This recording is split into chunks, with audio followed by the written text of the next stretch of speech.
Hey, friends, I'm Dan Foulds. Hey, and I'm Brandon Bain. This is Rubbin and Grubbin, where the rubbin is the racing. And the grubbin is the tasting. Hey, we're so glad you're here with us, and we just hope you'll just hang out with us just for a couple of minutes. Hey, if you get a chance, go ahead and like the show, like the channel, like the video. We're on Twitter at Rubbin Grubbin. It's just Rubbin Grubbin at Rubbin and Grubbin on Twitter.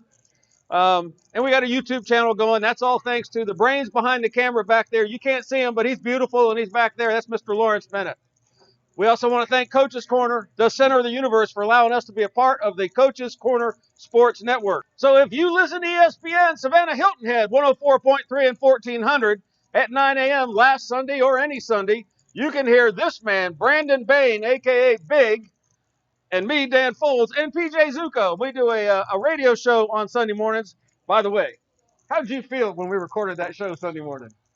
Whew.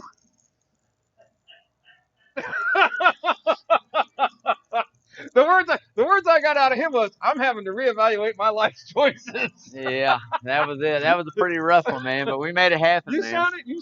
made it happen. You sounded professional. That's it. And knowledgeable. We had a good time. So NASCAR news. There's no practice or qualifying for the rest of 2020. And that includes the Daytona Road Course scheduled for next month. By the way, none of these guys has ever raced on the road course, I don't think. At least if they have, they didn't do it under NASCAR's banner. Not in a Cup car, they haven't. Some of them might have in the 24-hour race, but okay, not in the Cup car. So NASCAR may tweak the draws for the playoffs to include only the top 16 for the championship. Yeah. What do you think about that? I think it's fine. I mean, if you're top 16, you're top 16. You shouldn't be worried about qualifying or what your spot is or this and that. I mean, the random draw they do now is one thing. So yeah, you can't put emphasis on it saying, hey, these teams that aren't doing as good, if they start better, they're going to do better. Right. The race isn't won or lost necessarily always on the track. Sometimes it's pit road. And I can guarantee you the top 16, 12, 10, 8 guys, pit crew is a lot better than the bottom 16 guys. So right. I don't see an issue with it at all. Veteran crew chief Chad Knaus is going to miss the Thursday night race. That'll be tomorrow's race at Kansas because, good news, his wife is having a baby. That's their second child. Yeah. Chad has not missed a race since 2007. That's a long run. Yeah, it's a big one, man. Congratulations to Chad out there on his second child, man. Hope everything goes well. Best of luck. I'm going to hate to see him go because, like I say, you know me, I like a little Willie B too, man. Yeah. I think he's a good kid, good driver. We'll see how much is driver and crew chief or how much is just driver and talent right now. But another big shout out, Dan, while we're talking about it, man, I want to give Kevin Harvick a big shout out. I saw that he reached a milestone this past weekend. That was his 700th start in the Cup Series, which is nothing to shy away from. So that's a very long career, and he's still here. We are still winning. Still very relevant in the sport. So big shout out to him as well, man. If I get the chance, I'm taking him tonight for tomorrow night. Hey, man, I hope you guys do. You guys take him all you want. I got a couple numbers in my mind that I want. You got a secret weapon? Oh, I got a secret weapon tonight. So, do you know about this guy, Keith Rodden? He's going to be the stand-in crew chief for the 24 car. No, hadn't really heard that name mentioned. I'm sure it's probably an Xfinity guy or maybe somebody that's in the shop that works underneath Chad Knaus directly. Okay. They're not going to go and just find somebody and put him in. He's going to have some type of experience or at least knowledge of what the setup is and what this is and that. Right. So definitely somebody from inside the organization. But I'll tell you, it's a big platform not only for William Byron but also for this new crew chief. If this guy can come out and say get him a top 10 run, say, hey man, I stepped in. You know what I mean? I got him a top 10 run, right? So a lot of teams might look for him, man. So awesome, goes a long way. So so Chad, he has not missed a race since 2007. 464 starts for Chad Knaus. Yeah. Okay, All-Star race. So LB's got a note here. What happened to all the fireworks? Well, there was fireworks, but I think he's talking about fireworks on the track. I mean, what happened to him is that 9 car got out front and said, I'll see y'all later. That's pretty much what happened to him, man. The 9 car did what he wanted to do the last time they were there. That's pretty much what it was, man. I mean, sayonara. Catch me if you can, which I love because I called that right here, by the way, and I won that right here, by the way. So That was one of those Love AMF. that. Adios. That's it, man. Yeah, All he right. tore out, man. So there wasn't really any paybacks or revenge. Everybody was on good behavior. Yeah. Lawrence didn't like the undercar lights. I'm enough of a noob. I thought they were kind of cool. What do you think? Dude, I'm not even a noob, and I thought they were pretty neat. I mean, speaking from somebody who is new to the sport, or you look at it as, hey, I just click it over, and what's this? Doesn't take a rocket scientist to figure out every Ford's got the color blue. Every Chevy has the amber orange. Every Toyota has the red. Yes. Thought that was really neat. I mean, during night races, this and that, the All-Star race, certain races, hey, cool. I think that's awesome, man. Night race at Daytona, when you're talking, from a spectator point of view, when you see those lights clear all the way on the other end of the track all together, I think that's probably a really cool sight to see as well. I didn't see very many photos of that at this, obviously, with no fans and the media and this and that not being allowed as much as they usually are. Right. I thought it was cool, though, man. I mean, just personally, I thought it was cool. I just liked how the tail end was lit up, no full underglow body kit like that. I don't care nothing about none of that. But I thought it was all right. Lights today, subwoofers tomorrow. That's it. I thought it was all right, man. I thought it was all right. All right. Well, that was a fun race to watch. Let's see. Kevin Harvick, he didn't like it. He said 8-year-olds might like him. Well, Kevin, I'm 63 and I liked him. So, Big, what about those door numbers that got moved back? Yeah, I didn't like that. The 18 wasn't there. It was there. No, I'm not a huge fan of that. I like to stick to the old school center of the door panel. I'm glad they were put back for Texas. Me, but they were put back where they belong. Me, but so the only other time the All-Star was moved from Charlotte, it was down at Atlanta, and then it was Chase's dad, Awesome Bill from Dawsonville, who won that race. And I think it's spectacular that they're trying to introduce variety. They got a lot of these mile-and-a-half tracks. They go, well, we're going to go do something different. We're going to go have this All-Star on a short track. Hey. What do they call that? The Coliseum, right? Yeah, last great Coliseum. Thunder Valley, man. So I'm glad they did I think after that race and what you saw there at Bristol, I think this is something they need to evaluate, and this is just for my personal thing. Yeah. Charlotte, the amount of laps they ran is one thing. Bristol needs to be a longer race, like stage-wise. Instead of 35 laps, let's run 50, 50, 50, and then 100, or let's run 50, 50, 50, 50, 50, 100, 200 laps instead of 35, 35, 35. Yeah. I think it should be 50 all the way up and then 100 at the end. It goes by so quick there, man. It really does go by so quick. And I know we got to have the open, we got to do this, but that's just my personal opinion. I don't think it should move from Bristol. I think Bristol is an awesome marquee for that. I think that Charlotte gets enough play off of this sport as it is. Well, it's ground zero, right? It's got 2 races a year on top of the All-Star race, so that makes 3. Yeah. Just my personal thing. I mean, if you want to spice it up, let's let the fans vote the season before on where to have the All-Star race. What do you think about that? Would you like it if the fans voted where to have the race? Let us know. Drop a comment. Right. Let the fans vote. We'll let you guys pick. Every year before, The good, the bad, and the ugly. All-Star. So in the good category, it's the number 18 car of Kyle Benish finished second. He ran strong all night. Maybe he's turning his season around. The bad, Chase Elliott's in hot water with NASCAR because he had the audacity, the nerve, the cojones to go into the grandstands and watch the race, like a paying customer. You can't do that, kid. He was violating NASCAR's COVID protocols, and I don't mean to make light of this. I know it's a big deal, and I know the guy's got to do it, but he's going to have to pay a fine. But the good news is he just won $1,100,000. I'll tell you like this. The hell with that. And whatever fine that you want to find, the man won the million. So I don't think it's really going to hurt those pockets too much. The ugly, Chip Ganassi Racing. Matt Kenseth finished 18th, and Kurt Busch finished 20th in the 20th car field. Yeah, ouch! Bad runs, man. Checkered flag for charity. The sirens, are still going off at the pool room in Dawsonville, Georgia. Chase Elliott, the number 9 car, wins the All-Star race. That's $9 more to the Ronald McDonald House. Our total so far this year is $770. Come here, 2 coaches, and donate your favorite driver's number in dollars. If you like the 22 car of Joey Logano, come on, dude, give us $22. Help us help a great local charity. By the way, the Ronald McDonald House is where families go when they got a little youngin' in Memorial Hospital and they've got to stay there overnight. It doesn't cost the family a penny. You might be in that boat someday, so help us out. Come on, dude. Clint Boyer won the fan vote by edging out Bubba Wallace Jr. That would be his only highlight of the night as he finished 15th. Boyer needs to get it together if he wants Stuart Haas Racing to pick him up next year. Yeah, I'm sorry, go ahead.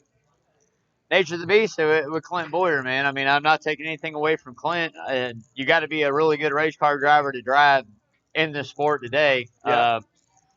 It's just his time's come. He's always been kind of at this level. It's never been up here and then back down here and then back up here. It's always just kind of been this. So, great personality. Love it. His money's going to be made up there in that booth here in the next couple of years anyway. He's spectacular. Yeah. Oh, dude, he's amazing. It'd be fun to have him sit here 3 wide. Oh, yeah, dude. It's great. You know what I mean? I mean, and he's funny. Right. Personable guy. Very funny. He'd fit right in with us. Right. Good guy. Yep. Has a good time, man. Like I said, his money's going to be made in that booth here in the next couple of years. So, all right. Cheers.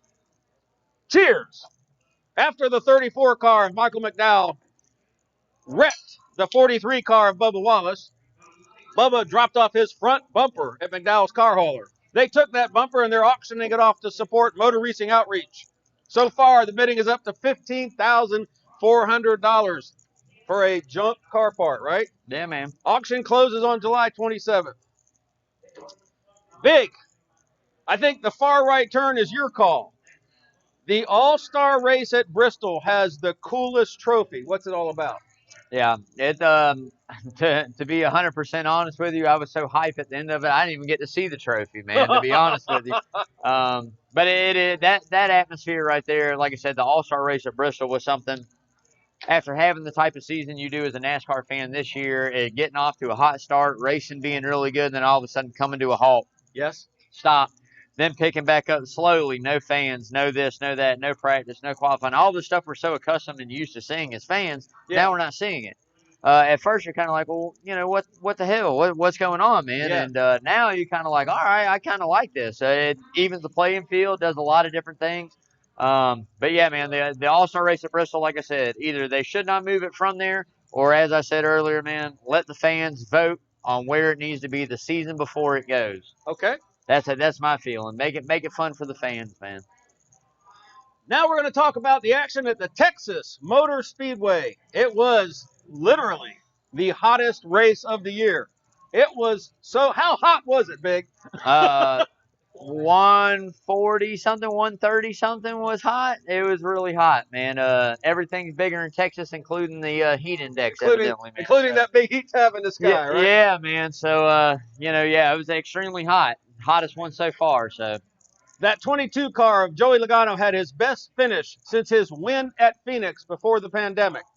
Kyle Busch was stripped of his Xfinity win when his number 54 failed post-race inspection. And that's actually, this is not the driver's fault. Everybody, says the driver is penalized, the driver this. It ain't. The driver don't set the car up. The team does, right? Right. He just takes the hit. Okay. It. And so he said he's going to stop racing Xfinity when he hits 100 wins. There is, by the way, a lot of fans that think it sucks that Kyle Busch goes down and poaches victories in Xfinity and in the trucks. And they're like, that's like sending a pro football player to go down and play high school football. I do not. You think it's okay? Well, you want to stay down here and play with the preschoolers, or you want to come up to high school and play with the big boys? So, I mean, that's what it boils down to.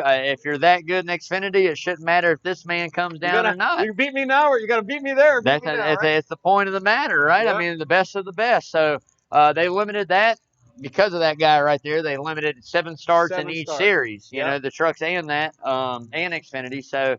Like I said, by the time that's all said and done, he's going to have 100 in every single one. I can guarantee you. If maybe not Cup Series, but I mean, he's 34 years old, dude. He's almost 35. Yeah. Come on, dude. He's got another 10 years easy. Two a year. That's 20 races. That'll put him at 70 something in the Cup. So I got articles of clothing older than him. Right. Man. All right. So, Austin Cindric, who was the second, was declared the winner. Yeah, he's on fire right now. And that was Cindric's third in a row there. He's on fire. Big problem is there's nowhere for him to go. That's the biggest problem right now. This was Austin Dillon's first win since 2018 Daytona 500, which me and Julius Bennett watched. Julius Bennett and I watched that race right in here and saw that kid do his celebration. Yeah, you know what? I think he's got 3 now. One's the 500. One is 600. the Coca-Cola 600, and then you got And you got this, the and he's you got pretty the Victory happy. of Texas, man. So He was daggum near a heat. Hell with that. He was damn near a heat casualty. So, dear, and I'm going to go on a little bit of a rant here. Dear Mr. NASCAR, dear Mr. Broadcaster, the guy with the microphone in your hand, when the driver gets out of the car at the end of the race and he says to you, I'm about to fall out, stop the interview. The kid's going to pass out. When he ended up going to victory lane, if you noticed, he kept dropping down into the crouch. He was going to faint. It was 100 up to 150 degrees in those cars. Those yeah, guys were boiling like freaking eggs in a pan. Stop the interview. When a guy's falling out, stop. He's hot. He's going to faint. You're going to be the cause of that. Think about getting him some cool air. When those guys did that red flag stop, I said they need kids on golf carts with battery-operated blowers to go out there and blow air into those cars that are sitting on that track. And 2 minutes after I said that, here's a guy on pit road and there's a guy with a battery-operated blower. These guys need some relief. They are racing in environments that they would normally have been at earlier in the year. They are baking their balls off in those cars. yeah. You guys got to think about that. Okay, I'm done with that. All right. Ryan Blaney had a dominant car all day long, won both stages, but his pit strategy and a late caution left him deep in the pack. Yeah. Did you hear the comment about mistakes Uh, early in the race, or were you working? I was working. I caught a little bit of it. Obviously, I know what it is. I mean, mistakes are going to cost you. If you make mistakes, that's it. I know that Blaney, they're trying to clean up that last third of the race.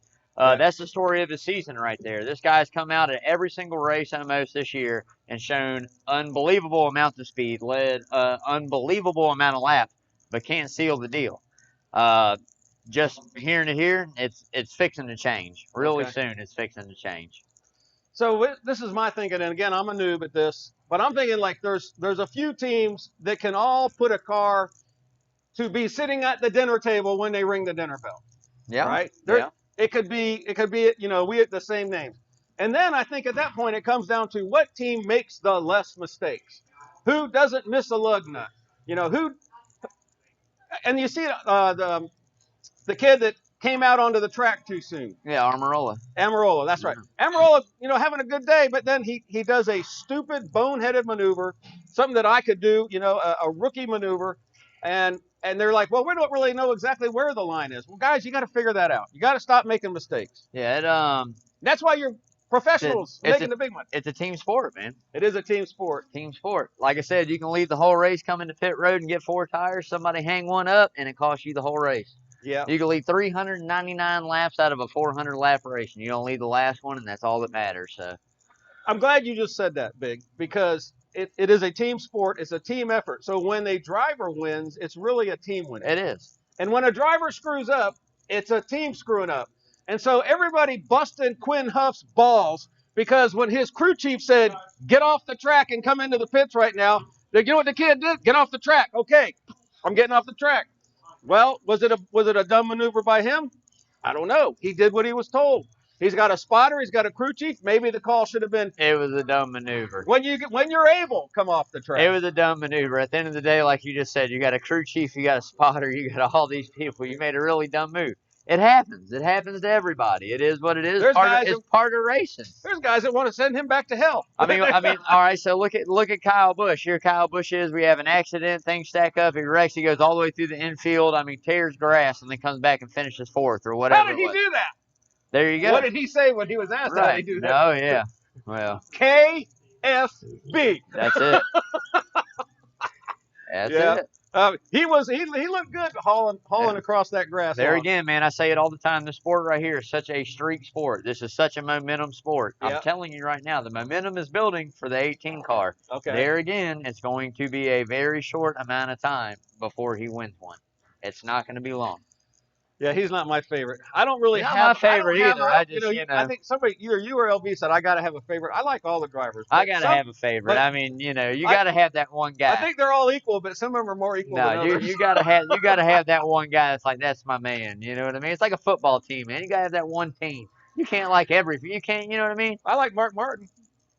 I like but he's Kenny not Schrader. racing I no like more. Kenny You know what I Schrader. mean? They're not racing no more. You got to find One- one that's kind one of of like these- one what of you these- see in them, you see in this guy now, and it's like, okay, I that's gotta my say guy. this. I really do like Ryan Blaney. Right? You can't be a Bears fan at I the don't. same I don't time like you're, him. a I don't like Patriots him, and I fan, don't man. You admire can't him. do that. But there's some of them that I really do like. I Okay, respect him. I don't like him, but I I respect him. respect him. Yes, granted.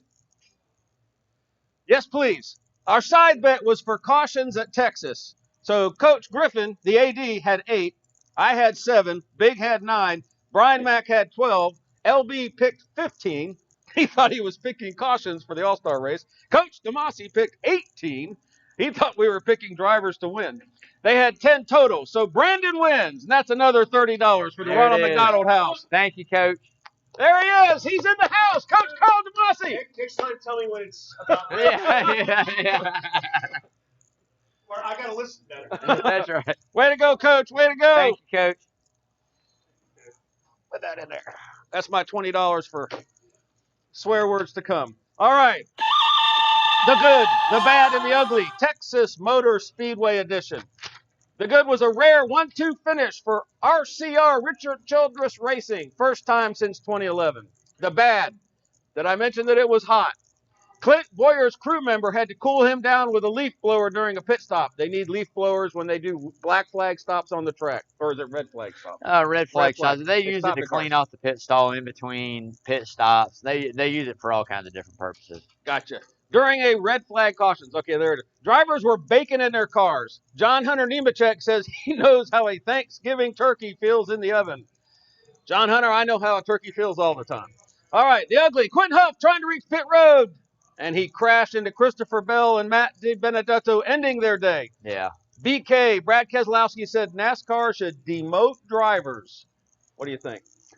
It's going to be very hard to do. I mean, I understand where he's coming from. I think if it's a guy that's out there and he has pretty good equipment, he's driving aggressively, or he's not doing this, or he's not following a certain etiquette. There are rules to racing as well as like underlining rules that aren't spoken. Right. If you're not following a certain etiquette, then yeah. But when you're running a 2020 car and this guy's running an 18 car and he's starting 39th and all he's trying to do is putt around, get my money, and go on to the next race, make a living of it instead of like an actual career out of it. Right. Because there kind of is a difference there. And maybe he's hoping that somebody will give him a better ride. Right. Well, with that equipment, it's kind of this is where you are, and to be here is probably like catching a falling star in your hands. Okay. And very few and far between that start here and then come here. But with that being said, everybody's in it. It is an actual sport that if you can qualify for the sport, then you can race. You race. So he made a mistake. He came down too early. He took a couple guys out. But Benedetto was having a really good run. Is what it is. I mean, at the end of the day, it is what it is. Does it suck? Yeah, it sucks for the two teams that got taken out. Does it suck for him? Yeah, I'm sure he feels like crap. I mean, think about it. Yeah. You know, he feels horrible. But at the end of the day, there's nothing I can do now. We got to go on to next week in Kansas, man. We got to go on to tomorrow. So, checkered flag for charity. Austin Dillon in the 3-car wins at Texas. $3 goes to Ronald McDonald House. That's not good enough for us. We're going to put in some more beer money, and there's $20.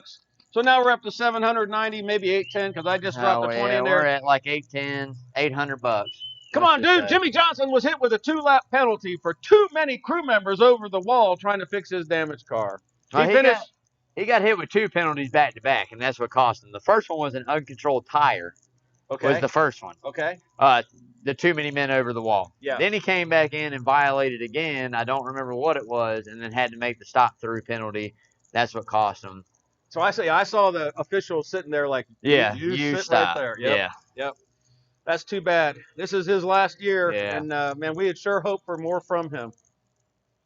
Cheers, it's not over yet. It's not over. Come on, man. You can't lose hope. He's going to get one before it ain't it's a over. sprint, it's a marathon. That's it. It ain't over yet, man. Cheers. Kyle Busch as he drove through the grass in a multi-car pileup that killed the front end. No cheers, but good job. And he said, how did you do that, Kyle? And he said in classic Kyle Busch fashion, KFB. I'll let you decode that. Yeah. He sure has a lot of moxie for a guy who ain't won this year. But you know what it would have been had the front air dam ripped off or the splitter got ripped off? Yes. It would have been everybody else. It would have been, this POS, this, that, yada, yada, yada. Why was I back here? Oh, my Lord. Oh, cry, cry, cry. Boo, boo, hoo, hoo. Yeah. That's what it would have been.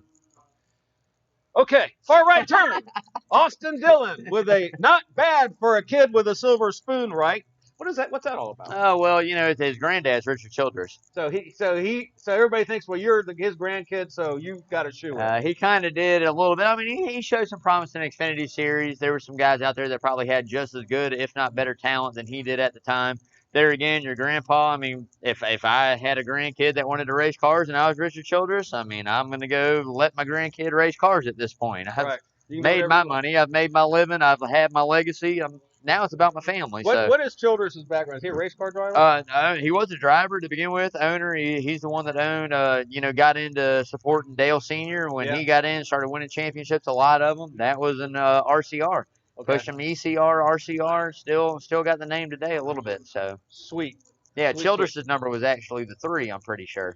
And that's what Dale And that's what Sr. Dale ended up driving when they Yeah. came out with the black number 3 eventually. He had some big shoes to fill in that 3 car.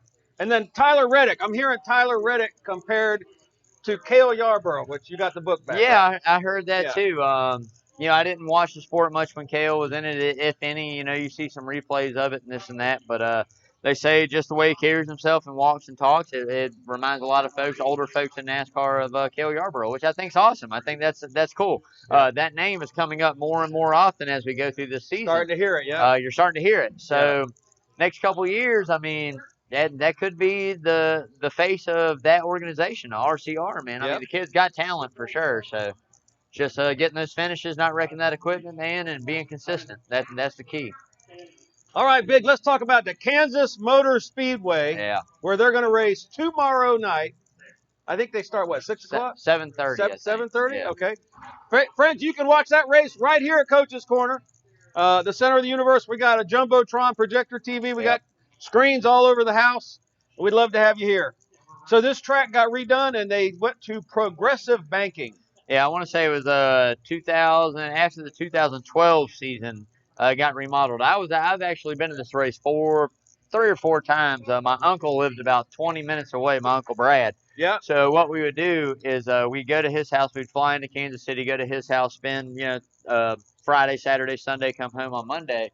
But he had a motorhome spot on the top terrace of the turns and right in the center, almost a little bit more on the entry of 4, I guess you would call it. Okay. But it was on top of the turn. Okay. So we'd sit up there, we'd take the motorhome down, drive the vehicle back and forth, watch the race, go home. Huge time, probably some of the best times I had in NASCAR outside of Atlanta. I mean, it was just a blast. He had a beautiful, beautiful home. Him and my Aunt Dana. I've actually been there. I haven't been there since they remodeled the track and it went to progressive banking. And now it's just a way more competitive track. But in my day, when I was watching, Greg Biffle was the man. Greg Biffle in the 16 for Roush tore it up. Gordon won it. Jimmy Johnson won it. Now that they reconfigured it, here we go. It's like a Chicago land in a way. The racing is very intense. The restarts are absolutely nuts. I love it. There again, it's in my top 5, 6 of favorite tracks. So we got something to look forward to. Yeah. This is going to be a race. This is going to be a really, really fun race. Whether it comes down to pit strategy on fuel mileage or whether it comes down to a late restart or the track position on the restarts, absolutely amazing. It is an amazing racetrack. Good. Pit strategy. You just clicked a switch. Fuel only pit stops. You won't see that this weekend.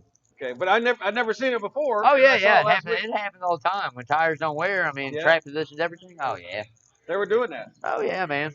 Tires, if they don't fall off that much, a couple tenths or whatever, I'll take track position. If I can come in and you just took 4 and you're ahead of me, and I can come in and take fuel only and come out 2 seconds ahead of you, I'll take that all day. Okay. That's more that it's like chess. That's it. It's strategy, and there's all these different possibilities. Everybody's going to play on most of their own strategy. The top few cars that are running together are going to play off each other. They're going to listen. They're going to go, okay, this is what we need to do, staying on strategy with them, or now it's time to do this. Other people you run your own game. It's kind of like in golf when you got a golfer that's playing a golf match against all these other golfers, right? And these guys are birdieing, and this guy's back here and he's parring, birdie here, birdie there. It's about playing your own game, not this guy's game. You're not trying to chase him right now. You're trying to play the best game you can play.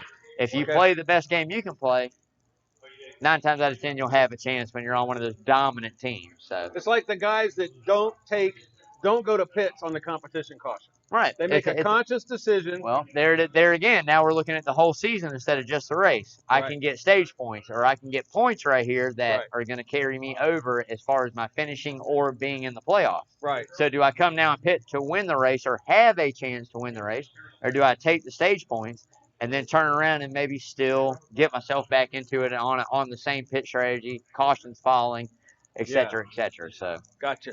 It is definitely a chess game. It is not a game of checkers by no means. It is chess.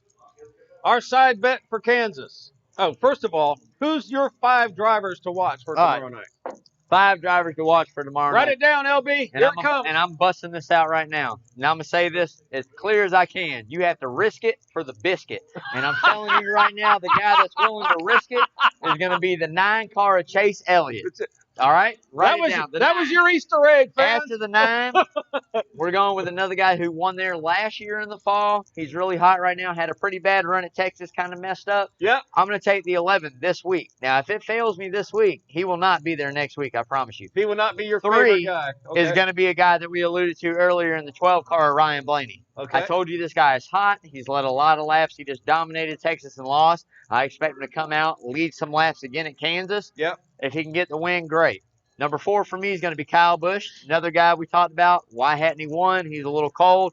2nd in the All-Star, 4th at Texas. Here we go. We're starting to heat up and get that ball rolling. Okay. Number 5 for me has got to be Happy Harvick. You cannot leave him out of that top 5 right now. I'm pretty sure he did not win the spring race. He won stage 1. He was in the top 3. I think Keselowski won it this past year in the spring. Okay. Now we're there at a whole different time of year, so we have no idea what it's going to be. But those are going to be my top 5. Dark horse for me this week.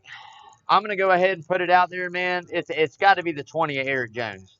This kid right here is very low under the radar, hunting for that 16 spot in those playoffs that are coming up. Right. Had some good finishes, had some bad luck. This is one of his better racetracks. I expect that 20 car to get a top 10 this week, man.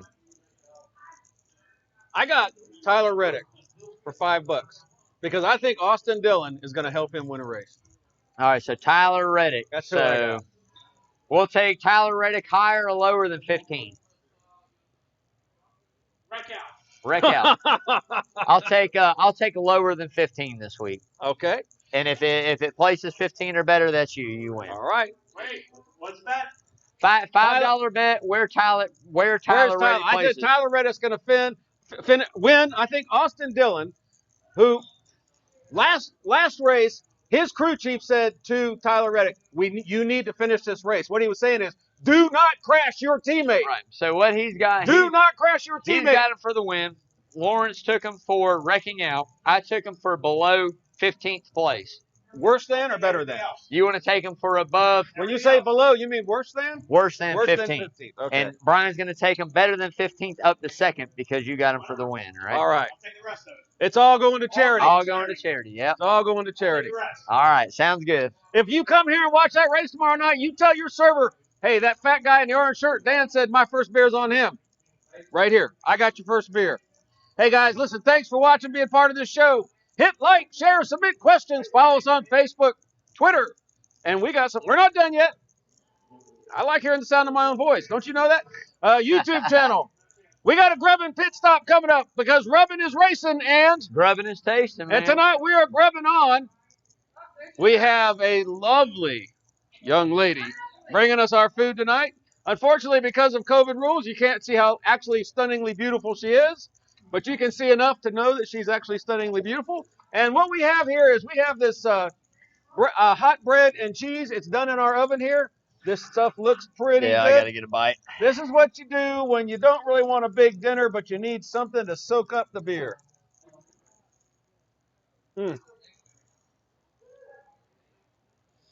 That shit's legit. That's good. That's very good. That's got some hot in it. Love it. Mailbag. The mailbag question. Who's hot and who's not heading into the playoffs? Well, I can tell you who's not. I mean, He's probably going to be on the way out, and I hate to say it, but the 48 is probably going to be on the way out. One of the guys, like I said, that you really got to keep an eye out for that's on the way in is definitely going to be that 20 car, Eric Jones. as I alluded to earlier, he's had some really good runs. We're coming up Michigan, a couple really good racetracks for him. Yep. If the 48 doesn't step it up and start finishing those races, the 20 is going to creep right in there and take that 16th place, man. And it's tight. William Byron's another guy that's got to tighten up. You can also miss it. So we'll see. Next couple of weeks, we'll get about another 4 or 5 races into it, look at it again, and we're going to be right down to the nitty gritty, man, where it's time to either put up or shut up. So, what do you get for winning the championship cup? oh, you get. I'm sure there's not only is there contract incentives as far as X amount of dollars, or you get this or you get that or this and that, but there's also money itself from NASCAR. Okay. I don't know what it paid out last year. I want to say something like $7 million. Oh, Something well, like that's legit. that. You dropped the Oh mic. yeah. Oh, we're good. Yeah, very legit. $7 million is a lot of money. On top of your contract money, on Even top of your today, race earnings, still on a lot top of money. it could be more than that. I mean, don't quote me on that by no means. But it's a larger sum of money on top of the bragging rights of saying, dude, I'm the best driver when it comes to NASCAR above anybody else. I won this. I did this. We did this as a team. We own this. We deserve it. When 2020's in the books, my name's going to be beside the champion. I know we've talked about this, but I can't remember if we talked about it here, over beer, or on the radio. You got to win a race to win the championship. Is that right? I said you do not. Okay. You have to have a lot of stuff go your way, especially in today's age. You can win a lot of stage races and never win a race, and Just fall into it fall into it at the right time. And certain guys fall out, and you win the stages, and you carry on 2 points. Okay. And then here we are at Miami, and you never won a race, and you finish second to a guy that's not in the championship, and everybody else finishes below you. You just won a championship without ever winning a race. I think it was a lot easier. Right. Back on the old point system for consistency, it didn't award the win as much. You could win and DNF the next week and pretty much break even, or if not, hurt yourself worse, depending on where other cars ran.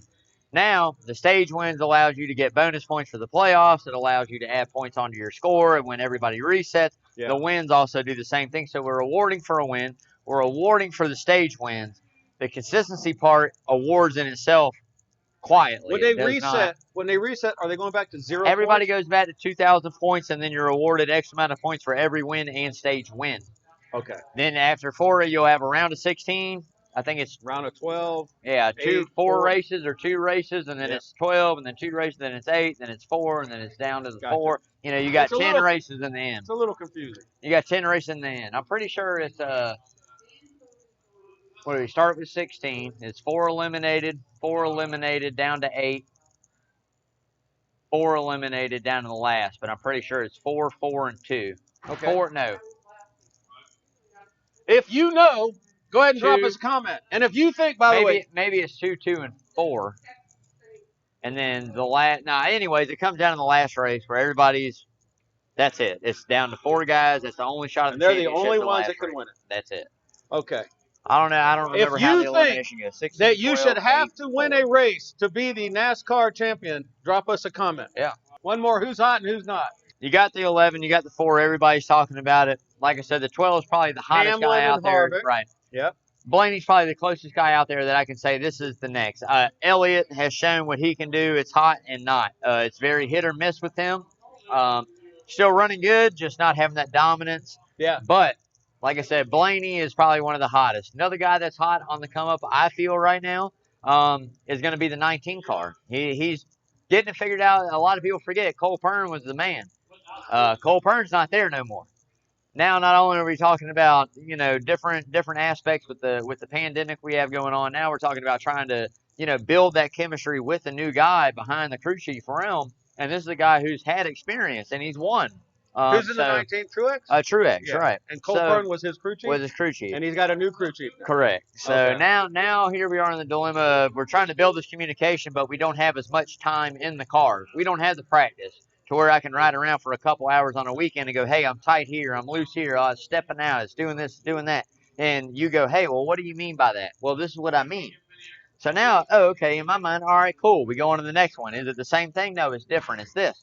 We don't have that anymore. Right. Now it's only after race times when I can come to you and go, or during the race where I can go, hey, this is what's going on. The car isn't acting the same. It's tight here, it's loose here. Now it's up to you in the little short bit of time we have to go. Okay, we have to learn how to communicate. This is what you need. Yeah, you got to learn how to communicate, and that's but like I said, he's coming up hot. And then who else I'm going to say is not right now? Another car, by the way, I'm just going to throw this out there. The 10 car at Eric Almirola is extremely hot right now. Yeah. Had a penalty last week at Texas, come back, had a really good run, really good car. Got himself back up They're there. starting to kind of show up here later on in this run. So another car to watch out for.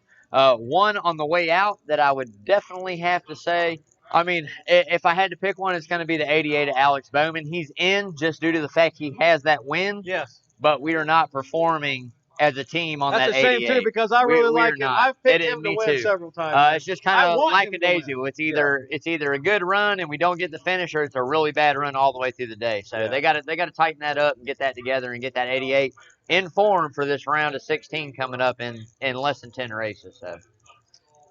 Last lap recap of the show. Next Wednesday, fans, we'll be right here.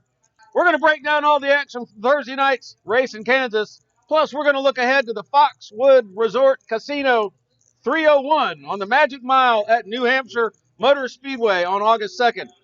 Once again, ESPN, Savannah Hilton Head, 104.3, 1400 AM. Thank you. Thank you guys on the radio station. Thank you, audience, for listening to us. Check us out, Green, White, Checkered, Sunday mornings at 9 a.m. PJ, me, and Big break down the week in NASCAR. And you saw Coach Carl a few minutes ago. We love it when Coach Carl's in the house. He is a legitimate good dude, and there is families all over this area that have kids that man has mentored and helped to raise up and become successful men. Yeah. Families from all backgrounds, all colors, everywhere. That coach didn't give two wits about anything except, do you have the heart to play sports for me? And I love that about him. Yep. And he is on the Coach Carl DeMarcy Sports Report with the AD Chad Griffin. That's live here every Saturday morning, 9 a.m. on Facebook. Tune in. Coach DeMarcy and Coach Griffin about to come on live on the Coach's Corner Sports Network Facebook for their Wednesday night sports update right after our show. We love it. Hey, thanks to the fans. Thanks to Coach's Corner. Hit like, share. We'll see you next week for our huge double show. I'm Dan Foulds. Hey, and I'm Brandon Bain. Another big shout out, John and Adele Henderson, for having us up here, man. Really love it. Like I said, you heard it here first. Chase Elliott, Ryan Blaney tomorrow night at Kansas. Hey, y'all stay safe out there and make sure you wash your hands. Thanks for being here. All right, let me go see how bad I got. I'm excited to see. I told Lindsay 9 and the 12. Very good. Very good. 12 and 3. All right. Woo! That was a hot one. That's hot as balls up here, man. Yeah, I bet. It's fucking hot in here.